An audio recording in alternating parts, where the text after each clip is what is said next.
नमस्कार मित्रों, बहुत बहुत स्वागत है आपका आपके अपने YouTube channel Adani education academy Asind पर।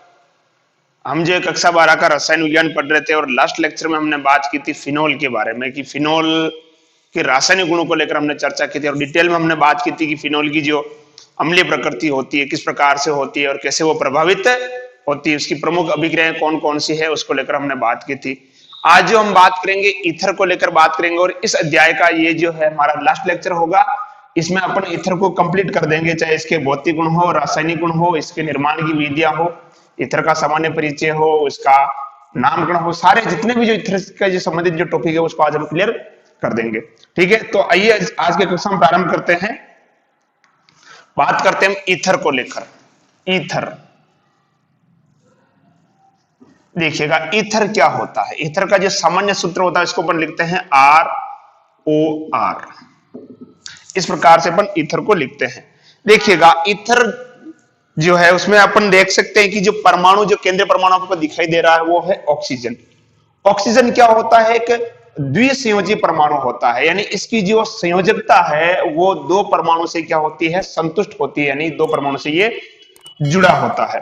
तो ईथर अपन किसे कहेंगे? देखिएगा, ये जो R है ना, ये जो R है मेरे प्यारे मित्रों, इसको अपन क्या बोलते हैं? एल्किल समूह कहते हैं। क्या कहते हैं? एल्किल समूह। ठीक है, अब ये एल्किल समूह क्या हो सकते हैं? आपके एरिन भी हो सकते हैं, यानी एरोमेटिक भी हो सकते हैं। क्या हो सकते हैं? एरोमेटिक भी हो सकते हैं। तो इसकी परिभाषा जो है हम किस प्रकार से देख सकते हैं ईथर की, कि वह कार्बनिक यौगिक, देखिएगा, वह कार्बनिक यौगिक जिसमें द्विसंयोजन या द्विसंयोजी, वह कार्बनिक यौगिक जिसमें द्विसंयोजी ऑक्सीजन परमाणु की दोनों संयोजकताएं, वह कार्बनिक यौगिक जिसमें द्विसंयोजी ऑक्सीजन परमाणु की दोनों संयोजकताएं एल्किल समूह द्वारा जुड़ी हो या संतुष्ट होती हो, उसे हम क्या कहते हैं? ईथर कहते हैं। ठीक है जी, वह कार्बनिक यौगिक जिसमें द्विसंयोजी ऑक्सीजन परमाणु की दोनों संयोजकताएं जो है वो एल्किल समूह से जुड़ी हो, उसे हम क्या कहते हैं? ईथर कहते हैं। अब हम बात करते हैं इसका सामान्य सूत्र क्या हो सकता है। ईथर के अगर अपन सामान्य सूत्र की बात करें तो ये क्या हो जाएगा? देखो, CnH2n+2O, ये ईथर का एक सामान्य सूत्र होता है जिसमें n जो है, n की संख्या हमेशा क्या होगी? एक से अधिक होगी, एक कभी नहीं होगी। दो हो सकती है, तीन हो सकती है, चार हो सकती है, पांच हो सकती है। देखिएगा, अगर मान लो कि मैं n बराबर कितना ले लेता हूं? दो ले लेता हूं, यानी कार्बन की संख्या मैं दो, तो हाइड्रोजन कितने चाहिए मुझे बताओ? हाइड्रोजन देखो, दो इंटू n की जगह पे क्या लिख दूंगा मैं? दो। ठीक है, प्लस दो, यानी कितने हो गए? 6 हो गए। तो इसको आप यूं समझ सकते हैं, देखिएगा, CH3OCH3। ठीक है जी, तो ये हो गए आपके एल्किल समूह हो गए। ठीक है, तो ये जो ऑक्सीजन है, इससे ऑक्सीजन की दोनों संयोजकताएं किससे जुड़ रही है? एल्किल समूह से जुड़ रही है, तो इसे हम क्या बोलेंगे? ईथर कहेंगे। ठीक है जी, आप चाहो तो इसका सूत्र लिख लो, फिर मिटाते हैं। अब देखो, ये एल्किल समूह की जगह पे क्या हो सकता है? एरिन भी हो सकता है। क्या हो सकता है? एरिन। अब हम बात करते हैं इस ईथर के प्रकार के बारे में। देखिएगा, ईथर जो है ये इसके एल्किल समूह जो जुड़े होते हैं, ठीक है, ये जो है इस आधार पर ईथर दो प्रकार का होता है। एक तो होता है सरल या साधारण, सरल या साधारण या सममित, सममित ईथर। देखो, सरल या साधारण या सममित ईथर किसे कहेंगे? जब ऑक्सीजन से जुड़े हुए दोनों समूह क्या हो? समान हो, CH3O CH3। देखिएगा, दोनों तरफ आप देख सकते हैं CH3 जुड़ा हुआ हो, या जैसे मैं लिख देता हूं C2H5O C2H5। देखो, दोनों, इधर भी एथिल है, इधर भी एथिल है। यहां पर देखो, इधर मेथिल है, इधर भी क्या है? मेथिल। इधर एथिल, इधर भी एथिल। और लिख सकते हैं, जैसे मान लो बेंजीन जोड़ देता हूं मैं इस प्रकार से, ऐसे बन लिख सकते हैं, ये हो गया मान लो बेंजीन। या इसको आप यूं भी लिख सकते हैं ना, C6H5O C6H5। ठीक है, तो ये हो जाएगा आपका सरल या साधारण या सममित ईथर। जब ऑक्सीजन से जुड़े हुए दोनों परमाणु या परमाणु का समूह जो है वो क्या हो, समान हो। इधर देख सकते हैं दोनों तरफ क्या जुड़ा हुआ है, CH3, इधर C2H5 C2H5, इधर जैसे C6H5 C6H5, यानी दोनों तरफ जुड़े हुए समूह अगर क्या हो, समान हो, तो उसे हम क्या बोलेंगे, सरल ईथर कह सकते हैं, या साधारण ईथर कह सकते हैं, या सममित ईथर कह सकते हैं। ठीक है जी, क्लियर, मिटा दे। अगला जो ईथर जो आता है वो आता है आपका मिश्रित या असममित ईथर। अगला जो आता है आपका मिश्रित या असममित ईथर। दूसरा जो प्रकार आता है वो आता है मिश्रित या असममित ईथर। मिश्रित या असममित ईथर, इसमें क्या होगा, देखो कि दोनों तरफ जो समूह जो आपको दिखाई दे रहे हैं ना, ये समान नहीं होंगे। एक तरफ अगर मान लो एथिल होगा तो एक तरफ क्या होगा, एथिल हो जाएगा। जैसे मान लो इधर लिख देता हूं मैं C2H5। अब देखो एक तरफ क्या जुड़ा हुआ है, एथिल, एक तरफ क्या जुड़ा हुआ है, मेथिल। ठीक है, यहां लिख देता हूं जैसे मैं C3H7, C3H7। तो यहां पे भी आप देख सकते हो, देखो एक तरफ क्या है एथिल, एक तरफ क्या है मेथिल। ठीक है जी, क्लियर। तो इस प्रकार से, सॉरी, एक तरफ एथिल एक तरफ प्रोपिल, है ना। यहां पे भी अपन देख सकते हैं, इधर भी आप कोई सा भी समूह जोड़ दो, मान लो CH3 जोड़ दो, कोई सा भी, यानी समूह समान नहीं होना चाहिए। कुल मिला के आपको ये ध्यान रखना है कि समूह जो है वो क्या होने चाहिए, अलग अलग। ठीक है, तो यहां देखो ऑक्सीजन के जो दोनों तरफ की जो संयोजकताएं हैं, एक तरफ एथिल जुड़ा हुआ है, एक तरफ एथिल एक तरफ मेथिल, इधर एथिल और इधर प्रोपिल, इधर बेंजीन है इधर मेथिल है। ठीक है, तो जब ईथर की जो दोनों संयोजकताएं जो है अलग अलग प्रकार के समूह से जुड़ी हो तो उसे हम क्या बोलेंगे, मिश्रित या असममित ईथर जो है उसे हम कहते हैं। ठीक है जी, आप इसका स्क्रीनशॉट ले लो, फिर हम आगे बढ़ते हैं। चलें, चलो, वेरी गुड। अब हम बात करते हैं ईथर के नामकरण को लेकर।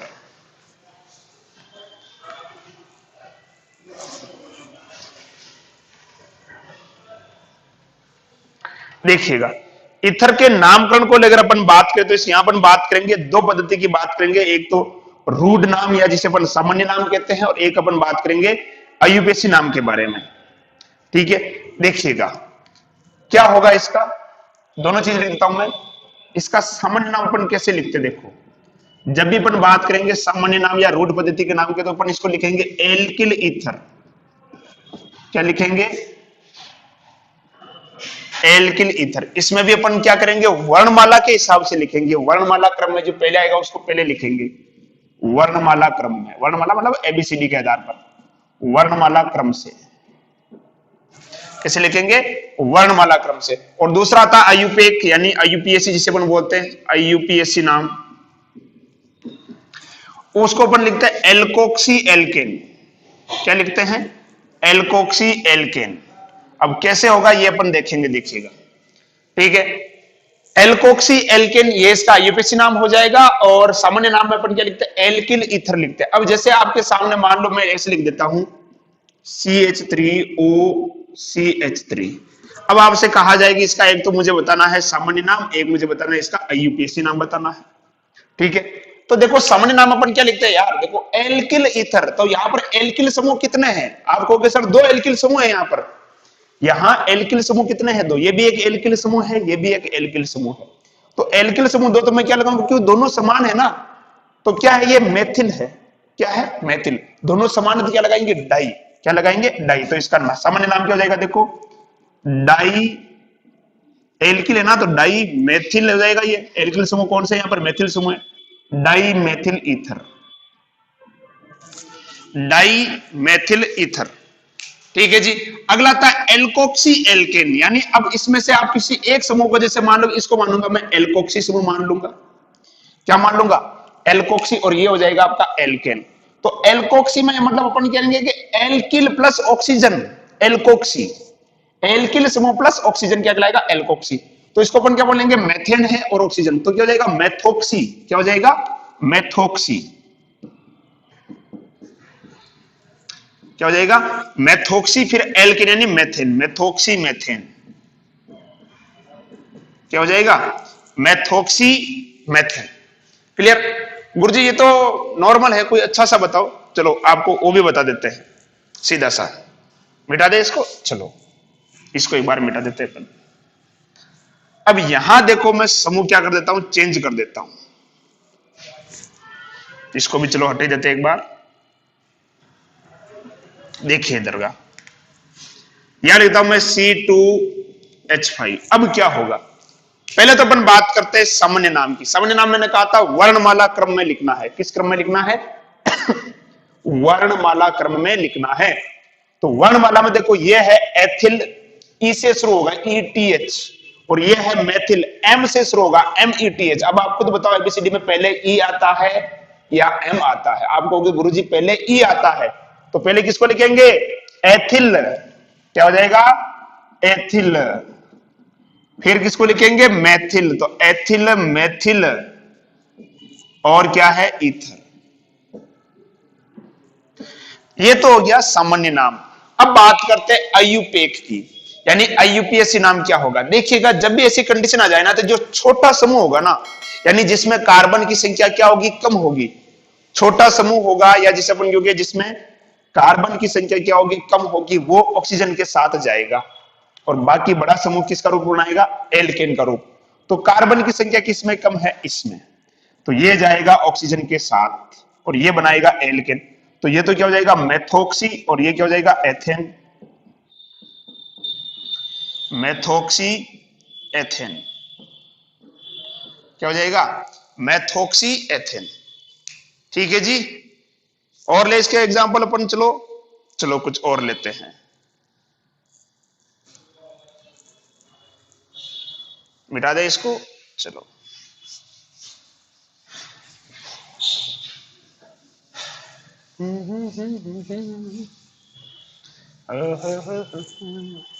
चलो अगला अपन लेते। देखो जैसे मैं ले लेता हूं C2H5O। ठीक है जी। यहां पे CH, CH3, ये CH3, ये अपन ने ले लिया। इसका नाम क्या होगा? देखो सबसे पहले अपन बात करता है यूपीएससी नामकरण की, या पहले बात कर लेते हैं अपन सामान्य नाम की। सामान्य नाम क्या होगा और IUPAC नाम क्या होगा, ये अपने को दोनों को ही अपने को देखना है। ठीक है, तो एक तरफ तो क्या लगा हुआ है? देखो प्रोपिल लगा हुआ है, P से शुरू होगा, और एक तरफ क्या लगा हुआ? एथिल। अब देखो यहां पर ये साकित है, एक तरफ साकित है, तो क्या लगाएंगे अपन? आइसो लगाएंगे। क्या लगाएंगे? आइसो, सामान्य नाम में। तो ये तो क्या हो जाएगा? आइसोप्रोपिल, और ये क्या हो जाएगा? एथिल। तो नाम क्या हो जाएगा? Ethyl isopropyl, isopropyl ether.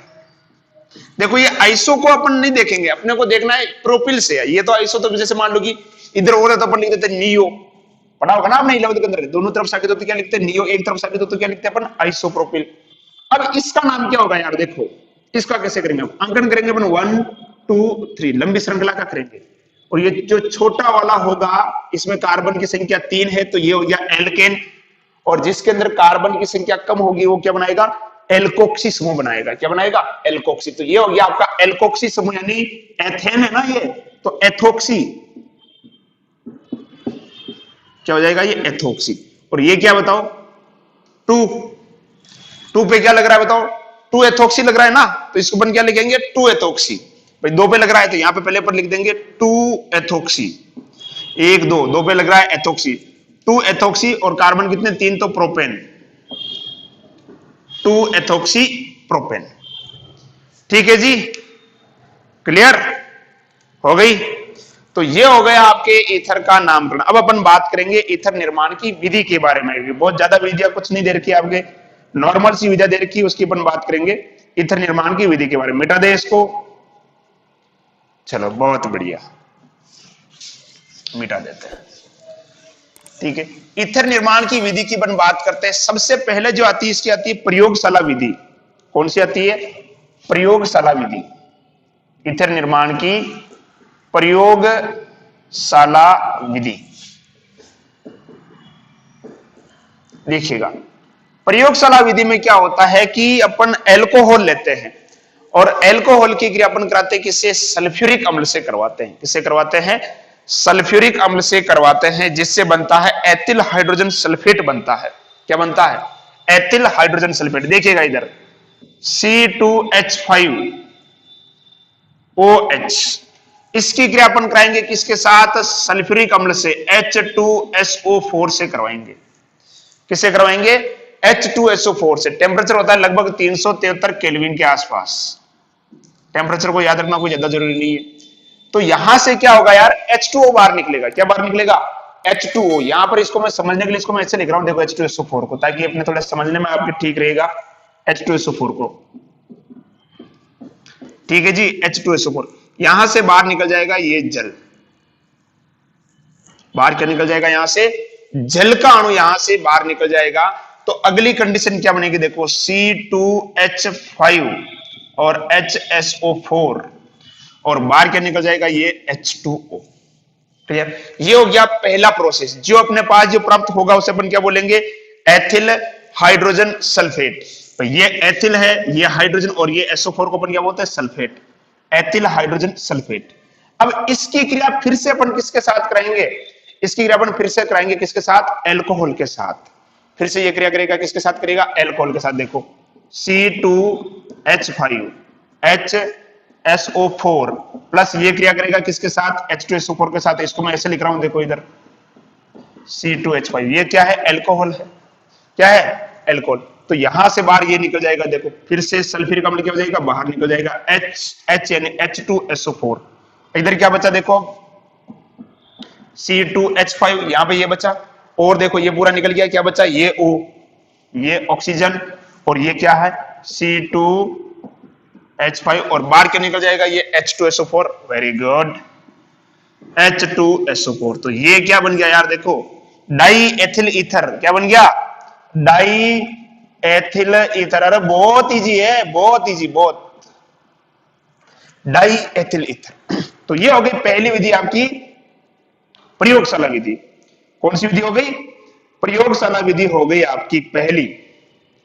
ठीक है जी, क्लियर? मिटा दे। अगली अपन बात करते हैं आपकी जो औद्योगिक विधियां होती है। औद्योगिक विधि में आपको नॉर्मल दे रखा है, वर्णन है, उसके अंदर ऐसा कुछ भी नहीं है। आप किताब से पढ़ोगे आपकी सीधा समझ में आ जाएगा औद्योगिक विधि में। मिटा दे इसको। ठीक है, अगली विधि जो अपन देखते हैं एल्यूमिना वाली, यानी जो एल्कोहल होता है इसकी वाष्प को अपन क्या करते हैं? एल्यूमिना पर क्या करते हैं? प्रवाहित करते हैं। एल्कोहल की जो वाष्प होती है उसको अपन क्या करते हैं? एल्यूमिना पर क्या करते हैं? प्रवाहित करते हैं। एल्कोहल की वाष्प को 523 केल्विन के आसपास। एल्कोहल देखिएगा इधर C2H5OH प्लस 2 एल्कोहल का अणु लेते हैं अपन, C2H5 किस पर? एल्यूमिना, यानी Al2O3। टेम्परेचर होता है लगभग 523 केल्विन। ठीक है, 523 केल्विन के ऊपर क्या होता है? एल्कोहल की वाष्प को 523 केल्विन ताप पर एल्कोहल की वाष्प को एल्यूमिना पर क्या किया जाता है? प्रवाहित किया जाता है। तो यहां से क्या होगा? जल का अणु बाहर निकलेगा। देखो यहां से इस प्रकार से ये जल का अणु यहां से देखो बाहर निकल जाएगा। तो क्या बचेगा? इधर C2H5, और इधर क्या बचेगा? ये बचेगा ऑक्सीजन, और इधर क्या बचेगा रे? C2H5, और बाहर क्या निकला रे? बाहर निकला H2O। ठीक है जी। तो 523 केल्विन ताप पर एल्कोहल की वाष्प को जब एल्यूमिना पर प्रवाहित किया जाता है तो इसमें से जल के अणु का निष्कासन होता है, और क्या बनता है? तीतर। तीतर नहीं, ईथर बनता है। क्या बनता है? ईथर बनता है। क्लियर? लेकिन यहां पर ध्यान रखने वाली बात यह है कि टेम्परेचर जो है यहां पर क्या करता है? स्थिर होना चाहिए। 653 केल्विन ही होना, सॉरी 523 केल्विन ही होना चाहिए। अगर टेम्परेचर क्या कर दे अपन 653 या उससे क्या कर दे? अधिक कर दे, तो क्या होगा? एल्किन बन जाएगी। देखिएगा इधर कैसे बनेगी, देखिएगा इधर C2, इसको मैं ऐसे लिख रहा हूं, देखो CH3CH2OH, ये है ना, इसको मैं खोल के लिख रहा हूं, देखो इस तरह से CH3CH2OH। इसको और मैं खोल के लिखता हूं ताकि आपके समझ में आए थोड़ा। टेम्परेचर अगर अपन यहां पर बढ़ा दे तो क्या होगा? ठीक है, CH2 यहां पे लिख देता हूं मैं H, और ये CH2OH। ये process alumina Al2 O3 temperature 523 की जगह पे मैं कर देता हूं कितना 653 केल्विन कर देता हूं। तो यहां से अब इस प्रकार से जल का अणु निकल जाएगा और क्या बन जाएगा CH2। दो सीमा बंध टूटेंगे एक पाइबंद बनेगा, पढ़ चुके कई बार, दो सीमा बंध टूटेंगे एक पाइबंद बनेगा CH2 डबल बॉन्ड CH2 और बाहर क्या निकल जाएगा H2O। क्या निकल जाएगा H2O। यानी यहां पर अगर आपको ईथर प्राप्त करना हो, अगर आपको क्या प्राप्त करना हो ईथर, तो टेम्परेचर कितना होना चाहिए 523 केल्विन ही होना चाहिए। अगर टेम्परेचर ज्यादा हुआ तो ईथर की जगह पे क्या बन जाएगा एल्कीन बन जाएगा। क्या बन जाएगा एल्कीन। अब देखो यहां पर ये जो जल का जो अणु है ना, ये अभिक्रिया को क्या कर सकता है वापस पीछे ले जा सकता है ये वाला, ठीक है। तो अपने को इस जल को क्या करना पड़ेगा हटाना पड़ेगा, इस जल को हटाना पड़ेगा, यानी इस जल को यहां से सोखना पड़ेगा, शुष्क करना पड़ेगा। तो शुष्क करने के लिए अपन यहां पर किसका उपयोग करते हैं कैल्शियम क्लोराइड का उपयोग किया जाता है। इस अभिक्रिया में कैल्शियम क्लोराइड का उपयोग किया जाता है। क्यों किया जाता है क्योंकि ये जो जल जो बन रहा है इस जल को अवशोषित करने का काम करता है कौन कैल्शियम क्लोराइड करता है। कौन करता है कैल्शियम क्लोराइड करता है। ठीक है जी क्लियर, मिटा दे। चलो अगली जो अभिक्रिया आती है बहुत ही मजेदार है और वो अपन पहले ही पढ़ चुके हैं। अपना जो पिछला जो अध्याय है, पिछला जो चैप्टर है हेलो एल्केन, उसके अंदर अपन पढ़ चुके हैं। हेलो एल्केन के रासायनिक गुण में मैंने पढ़ाया था और उसका नाम था विलियमसन ईथर संश्लेषण, और मैंने वहां पे भी यही कहा था यही अभिक्रिया आगे फिर से आएगी, विलियमसन ईथर संश्लेषण। विलियमसन है गलत लिख दिया रे, विलियमसन ईथर संश्लेषण। विलियमसन ईथर संश्लेषण देखो क्या होता है जब एल्किल हैलाइड की क्रिया सोडियम एल्कोक्साइड से करवाते हैं। यह है RX, इसकी क्रिया अपन कराएंगे किसके साथ सोडियम एल्कोक्साइड के साथ। इसको मैं R डैश दे देता हूं। क्या निकलेगा यहां से NaX बाहर निकल जाएगा और क्या बचेगा ROR डैश। ओहो मजा आ गया, बहुत इजी है ये तो। Alkoxide alkyl plus oxygen alkoxide और ये सोडियम एल्कोक्साइड। अब देखो यहां पे वैसे लिख लेता हूं मैं CH3Cl प्लस NaO C2H5, इसका नाम क्या जाएगा सोडियम एथोक्साइड, सॉरी हाँ सोडियम एथोक्साइड। क्या निकलेगा यहां से NaCl, क्या बन जाएगा इधर ये CH3O C2H5 और बाहर क्या निकल जाएगा NaCl। क्या निकल जाएगा NaCl। ये होता है विलियमसन ईथर संश्लेषण। क्या होता है विलियमसन ईथर संश्लेषण। देखिएगा अब यहां पर एक चीज ध्यान में रखने वाली बात है कि यहां यदि आपको मिश्रित ईथर बनाना हो, क्या बनाना हो मिश्रित ईथर क्या बनाना हो मिश्रित ईथर। इस बार इसको नोट कर लो या स्क्रीनशॉट ले लो, फिर इसको मिटाता हूं, फिर अपन बात करते हैं आगे। मिटा दें चलो।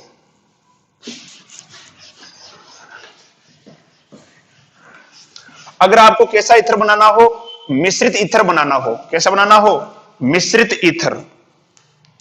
मिश्रित ईथर के लिए क्या करना होगा आपको, देखो मिश्रित ईथर अगर ये आपको बनाना हो तो आपको जो एल्किल हैलाइड है, एल्किल हैलाइड जो है ये किस प्रकार का होना चाहिए, ये होना चाहिए प्राथमिक यानी 1 डिग्री होना चाहिए।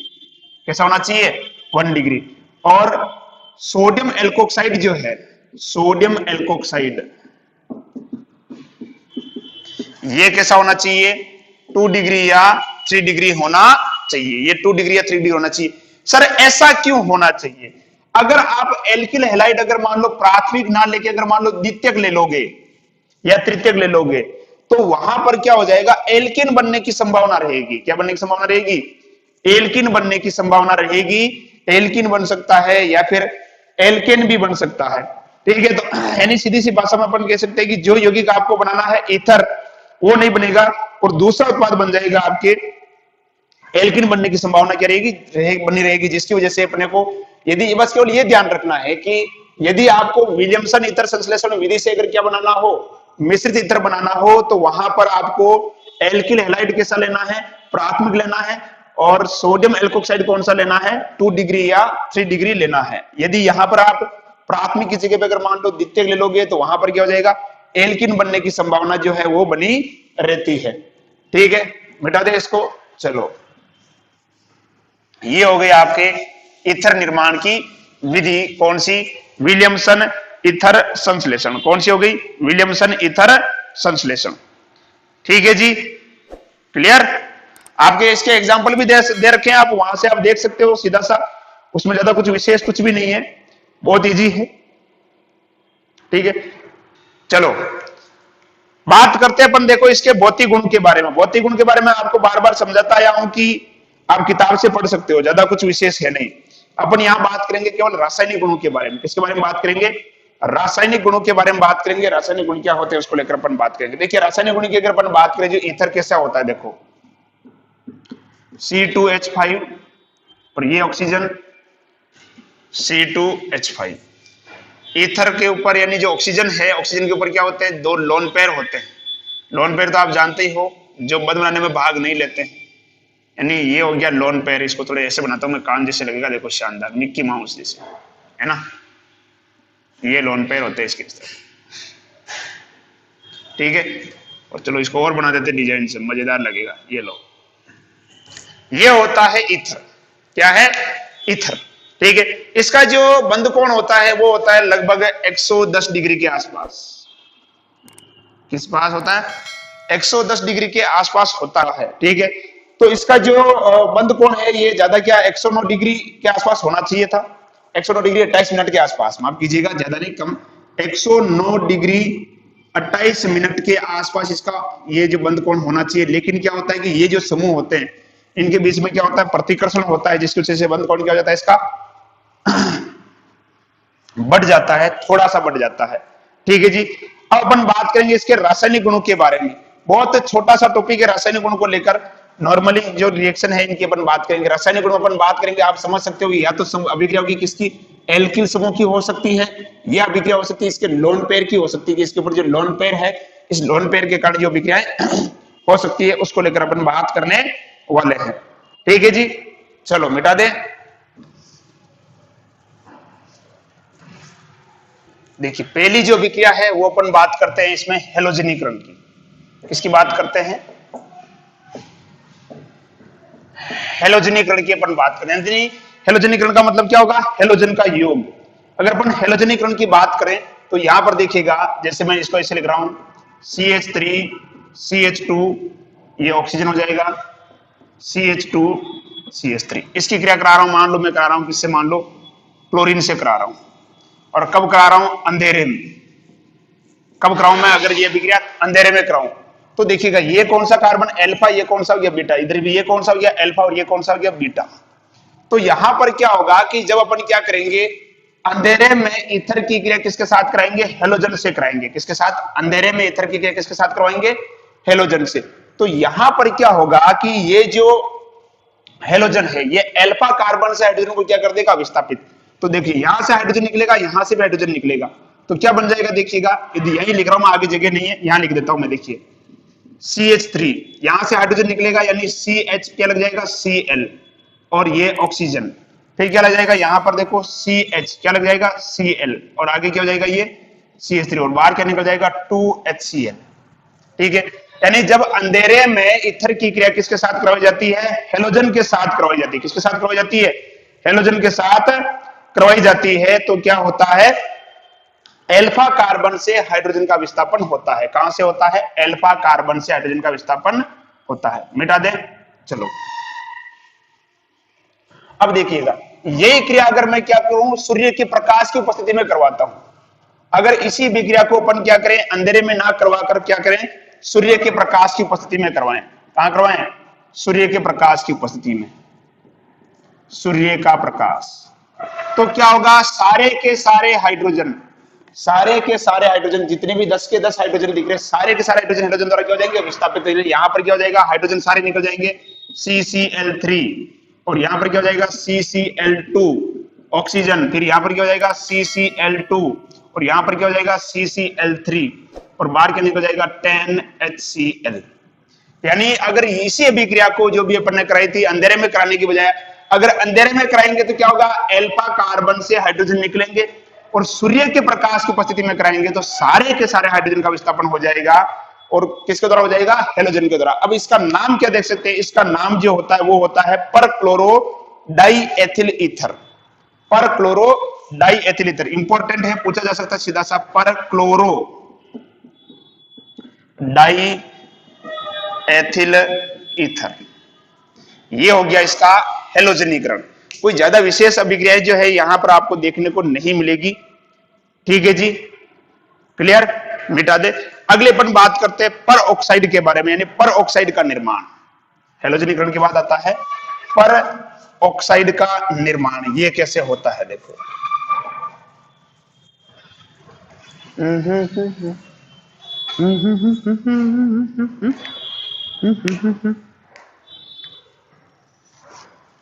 देखिएगा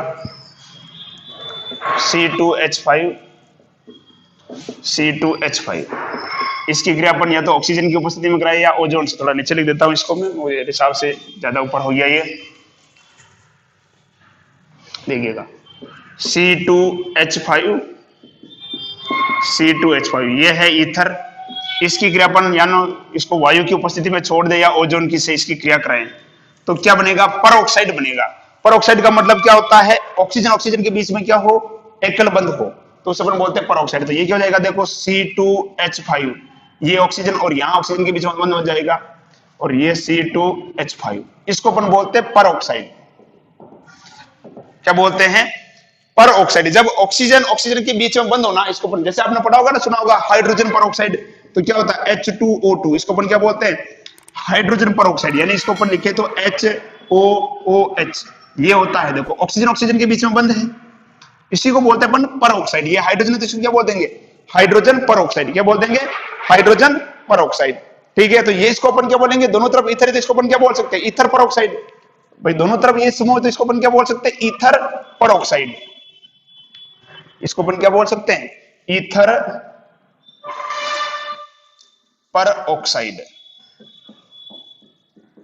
क्या कह सकते हैं, ईथर पर ऑक्साइड, इसको हम कह सकते हैं। लेकिन यदि यहां पर अगर अपन क्या करें, ऑक्सीजन को ज्यादा मात्रा में ले लें तो क्या होगा, अगर ऑक्सीजन को यहां पर ज्यादा मात्रा में लिया जाए तो क्या होगा, देखिएगा, मिटा दे इसको, चलो मिटा देते हैं इसको।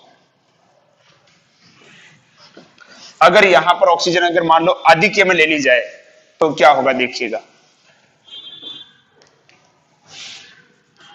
CH3,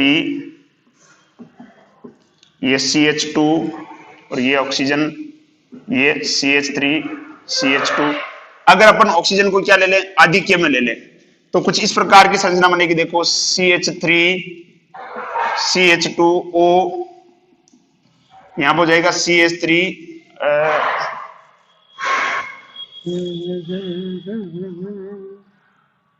ये उल्टा लिख दिया रहा इधर, क्या हो जाएगा ये CH2, ये क्या हो जाएगा CH3।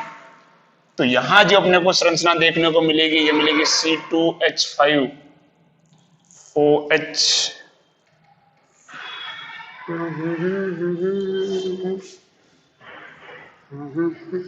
थोड़ा मिस्टेक हो रहा है।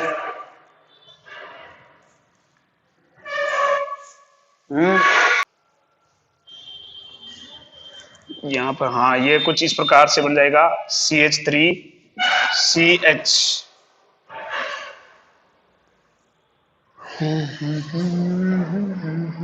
एक दो और ये तीन ही बनेंगे इसमें भी, तो भी ये CH2।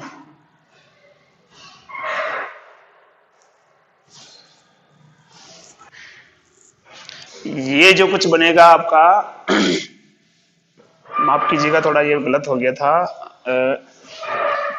CH यहां क्या लग जाएगा, CH3, ये O और ये H।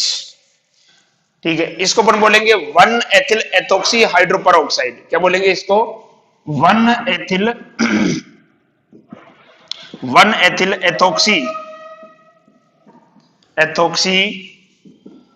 हाइड्रोपर ऑक्साइड।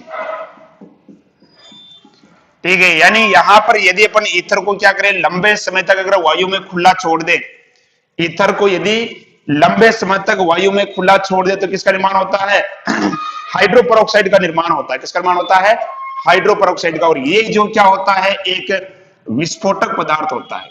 कौन सा पदार्थ होता है? विस्फोटक पदार्थ होता है। ठीक है, इसीलिए ईथर को कभी भी वायु में खुला नहीं छोड़ना चाहिए, क्योंकि वायु में खुला छोड़ने पर ईथर में क्या हो सकता है?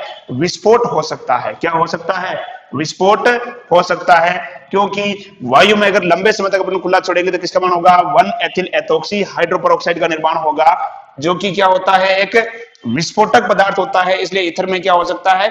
विस्फोट हो सकता है। इसलिए ईथर को कभी भी वायु में जो है खुला नहीं छोड़ना चाहिए। ठीक है जी, तो ये जो है ईथर की आपकी जो प्रमुख अभिक्रियाएं थी। बाकी नॉर्मल अभिक्रिया है, आप देख सकते हो, जल अपघटन है, जल के द्वारा टूटना। ठीक है, जल अपघटन में क्या होगा? आपको खुद को सोचना चाहिए कि जल अपघटन ईथर का निर्माण कैसे होता है। ईथर का निर्माण कैसे होता है? देखिए, आप खुद सोचिए कि ईथर का निर्माण अपन ने कई बार पढ़ा था कि जैसे एक तो आपका एल्कोहल है, ठीक है, 2 एल्कोहल के अणु है, ठीक है जी, उनमें से अपन ने क्या किया? जल का अणु बाहर निकाला था। 2 एल्कोहल के अणु में से अपन ने क्या किया? जल का अणु बाहर निकाला, तो फिर से उसका अपन क्या कर देंगे? जल अपघटन कर देंगे, तो क्या बन जाएगा? एल्कोहल बन जाएगा। जैसे इधर देख लो, C2H5 OH और ये HOC2H5। अपन ने क्या किया? यहां से जल का अणु क्या किया? बाहर निकाला, तो क्या बना था? Ether C2H5 C2H5। अब इसको जल से फिर से तोड़ दो, यानी जल का बाहर निकालना, जल को इसके अंदर फिर से डाल दो आप, तो क्या बन जाएगा?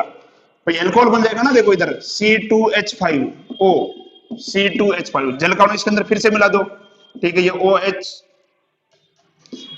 OH और ये H, इसको ऐसे तोड़ दो, तो ये क्या हो जाएगा? देखो C2H5OH और ये भी क्या हो जाएगा? C2H5OH। तो फिर से ये बन जाएगा, फिर से क्या बन जाएगा? एल्कोहल बन जाएगा। तो इस प्रकार की सामान्य सी अभिक्रिया है, और उसमें आपको ऐसा कुछ भी नहीं है जिसमें आपको मेरे हिसाब से कुछ समझने की आवश्यकता हो। नॉर्मल रिएक्शन है, आप देख लीजिएगा, और वो रिएक्शन इतनी ज्यादा पूछी भी जाएगी नहीं, और उसमें कोई ज्यादा मेरे हिसाब से समय खराब करने से कोई मतलब नहीं है। ठीक है, फिर भी अगर उन अभिक्रियाओं में अगर कोई समस्या आपकी आ रही है तो आप मुझे बिल्कुल बताइएगा, मैं बिल्कुल आपकी समस्याओं का समाधान करूंगा। ठीक है, दीपावली की वजह से और कुछ टेक्निकली भी प्रॉब्लम हो गई थी, जिसकी वजह से क्या कि कक्षा जो है नहीं चल रही थी। वैसे 3-4 दिन का दीपावली का अवकाश था, 4 दिन तो वो आप काट लो। उसके बाद क्या कि कल जैसे कुछ टेक्निकल प्रॉब्लम हो गई थी, जिसकी वजह से क्या कि हम जो है क्लास रिकॉर्ड तो हो गए थे, लेकिन उसको अपलोड जो है वो नहीं कर पाए थे। ठीक है, तो आगे की कक्षाएं हम रेगुलर करेंगे। ठीक है जी, तो आज की कक्षा में इतना ही। उम्मीद करता हूं कि आपके ये समझ में आया होगा। ईथर ज्यादा कुछ विशेष नहीं है, इसके अंदर विलिसम ईथर संश्लेषण है। बाकी जैसे प्रयोगशाला विधि, औद्योगिक विधि का जो है केवल वर्णन दे रखा है। ईथर का उपयोग पूछा जा सकता है कि देखिए, ईथर का जो मुख्य रूप से उपयोग अपन वर्तमान में जो अपन करते हैं, बेहोश करने के लिए भी करते हैं। ठीक है, पहले बेहोश करने के लिए क्लोरोफॉर्म का उपयोग किया जाता था, लेकिन क्लोरोफॉर्म में क्या होता है कि जब उसको वायु में खुला छोड़ते हैं तो कौन सी गैस बनती है? फोस्जिन गैस बन जाती है। कौन सी गैस? फोस्जिन गैस बन जाती है, जो कि क्या होती है? विषैली होती है। इसलिए क्या होता है कि वो विषैला प्रकृति का होता है क्लोरोफॉर्म। इसलिए आजकल बेहोश करने के लिए उसकी जगह पे किसका उपयोग करते हैं? हम ईथर का उपयोग करते हैं। किसका उपयोग करते हैं? ईथर का उपयोग हम करते हैं। ठीक है, तो क्योंकि क्लोरोफॉर्म देखिए आपके कोर्स में हट चुका है, इसलिए उसको अपन ने नहीं पढ़ा, 10वीं पाठ के अंदर था पहले। क्लियर? तो सर्दी आ गई है, खुद भी सुरक्षित रहें और अपने घर वालों को भी सुरक्षित रखें। ठीक है जी, और पढ़ाई करते रहें। धन्यवाद।